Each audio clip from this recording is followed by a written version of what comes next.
Altheris, I'd like to ask you now about how we achieve individual and also global happiness. Because with conflict and unrest in Syria mounting at the time of this recording, I wonder if you could explain how, as a united humanity, we could work towards global happiness. What is important to understand is that the experience that humanity has at this moment in time, in this present moment, is as a result of all of the combined energies of all of the people that make up that which is humanity. So the war in Syria is now as a result of an aspect or energetic part of humanity which is expressing itself in that particular region. What is important to understand is that humanity itself needs to face that which is occurring in Syria, because humanity itself, not just those that are in Syria, or not just those that are choosing to take control and perhaps invade that particular country, it is the whole of humanity that is responsible. And it is difficult, of course, on an individual level for individuals to believe or accept responsibility for something that they perceive as being external to them and perhaps on the other side of the world. But again, what we would point you to is the oneness of being, is the observer, is the conscious awareness that it is what we would say the experience of humanity. So humanity must take responsibility from a conscious perspective for that which is occurring. In terms of what you do, is you congregate together. You express your view, you express your opinion. But of course, there are those, as we have said, that are in the control structure of humanity, that have other desires, that have other ways of desiring how society manages itself. But it is only through the collectiveness of humanity that you can make a difference to what is occurring in Syria, for instance, at this moment in time. Each individual must review or reflect upon the nature of what it is they desire in the world, not just for themselves, but for humanity. And that is the issue that occurs within humanity, is that many people become stuck in their individual story. They become stuck in how they as individuals wish to participate in the locality of where they are. They become separated, or what we would say misaligned, to that which is humanity on a global level, because on a global level it does not seem to impact them at the local level where they are individuals. But when they are touched emotionally by that which is occurring to other human beings, for instance, if there is famine in a particular way, in a particular part of the globe, then it touches the heart and it opens up the heart, and it reminds you that you are part of that you have a responsibility, if you like, to ensure that it is not part of your life, but also that it is not part of another aspect of yourself which exists perhaps in a drought-ridden country or a war-torn country. It is you that is being represented. It is part of you that is being projected outside, but is being mirrored back to you. So once you understand that it is a reflection of yourself in the world, that the violence and the bloodshed are within you because there is oneness, then it is for you to be able to do something about it.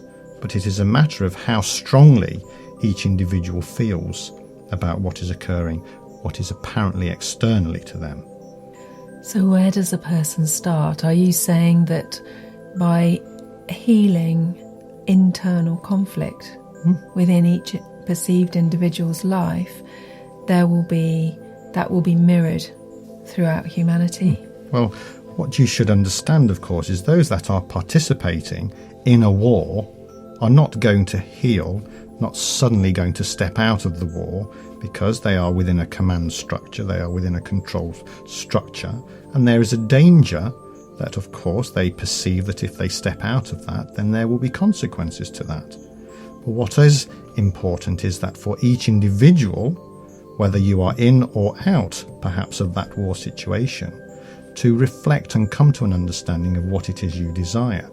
Now, when there are sufficient numbers of human beings across the world that can come to the conclusion perhaps that they do not desire there to be a war in Syria, they do not desire the Syrian people to be at the, what you might say is the mercy of the government that is governing that particular country at this moment in time, then it is for each of those individuals to come together in the way that they can, whether it is through technology, whether it is through physically demonstrating their desire as a collective, what it is that they desire, and that if, for instance, those that are in the government, for instance, in this particular country, in the United Kingdom, if there are sufficient numbers of people that did not desire this country, the United Kingdom, to participate in an invasion in Syria, then they need to collectively come together to demonstrate that. It is important that you make that feeling on an individual and collective level known. How do you think it's best for us to do that? We have some petitions that we can sign online. Do you feel that those have a place, that they're useful? They are the beginning of what you can do. And in terms of how strongly you feel about it, then it is easy for you to press a button that says, no, I do not wish Syria to be invaded by the United Kingdom troops. Then that is done and dusted, and you can go back on with your life. Of course, you need to understand that perhaps at some level that is participating in removing yourself or keeping yourself out of that situation to a depth which may become uncomfortable to you. But what you need to do, if you feel strongly enough and if you can see that that is not an effective way, it is the start, we accept that, but may not be the effective way of stopping, for instance, your troops from the United Kingdom going into Syria or participating in the invasion, then you need to physically take yourself to where the seat of the power is or where the control structure exists and participate and say all together as one voice, in oneness, as one consciousness, what it is that you desire, because what will then occur is that those that are in control will understand that when it is their time for review or reflection, that they are reliant on you, either forgetting what it is you desired, or they are at the mercy of going against that which you desired. So because you have that as your control points within the nature of how you are governed in this social or societal construct, where you vote for particular people to be in the seat of power, then they will be monitoring what it is, what the feeling is, or what the emotion is of the collectiveness of a particular country. So you need, we would say, to seek out those that are resonating at the same frequency as you. That is the only way that you will make your voice heard in oneness rather than as an individual person. And if many thousands or even million of us arrive in London, then we begin to become heard. Well, you have had many, we would say, examples of where humanity has come together in order to reshape that which are the policies or the control structures. But it is only when there is sufficient numbers, where there is sufficient energy that is circulating and moving to create that change, to create that coming together, that the difference can be made. It will, of course, take a certain percentage of the population, perhaps of this country, or the population of humanity as a whole, in order to change the direction in which humanity is taking, in order to change the policies and the control structures that are in place. And how do you feel those changes are more likely to be made? Is it through conflicts such as that is going on in Syria that actually starts to get us to take action? Well, just on the same basis that the individual can go into crisis, which then causes reflection and causes a desire to understand the nature of where they are and how they have arrived there, then humanity goes into crisis. The Syrian, for instance, war, well, it is a civil war at this moment in time, but could escalate to that which is perhaps a world war. But what is important is that that also is a crisis, but at a global level. and that at some level the energy that is causing that is a constriction, not just within the individual but within the collectiveness of humanity, that needs to be looked at, that needs to be resolved, that needs to allow that energy to flow more freely. And of course you simply need to look at how that country is being governed and how the control structures are being maintained in order to understand what needs to be removed or what needs to be alleviated or redesigned as the way of life within that particular region of this planet. You talk about us just being one. We think of that maybe as the oneness of humanity, but ultimately I understand that we are one with all there is, with the universal energies. So how in moments like this, here in this crisis on Earth, are we working together? Are universal energies supporting us or assisting us, other than us having this conversation at this very moment? I presume there's much more going on at an energetic level. So when you understand that the totality of humanity plus the energy of the planet are combined, are part of the oneness, then you are emitting that which is a signal. You are emitting that which is a transmission of the energetic state of this particular part of the universe.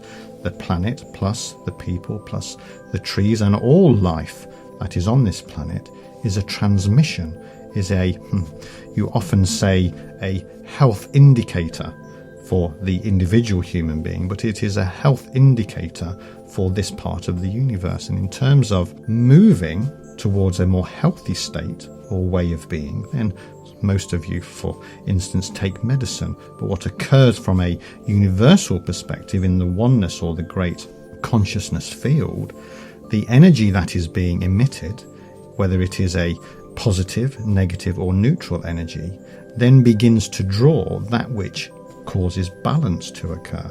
So depending on the negative energy that is being emitted by the collectiveness of humanity and the planet, then that will dictate from a universal perspective the type of energy that is drawn in to assist and balance that which is the planet and humanity and all life on it.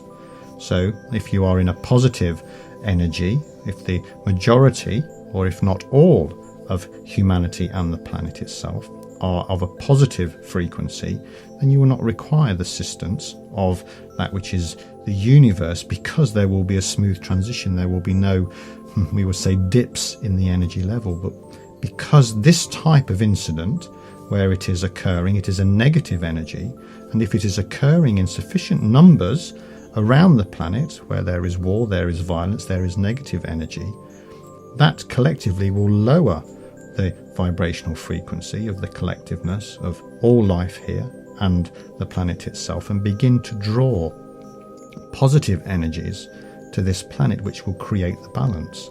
But it will only create balance.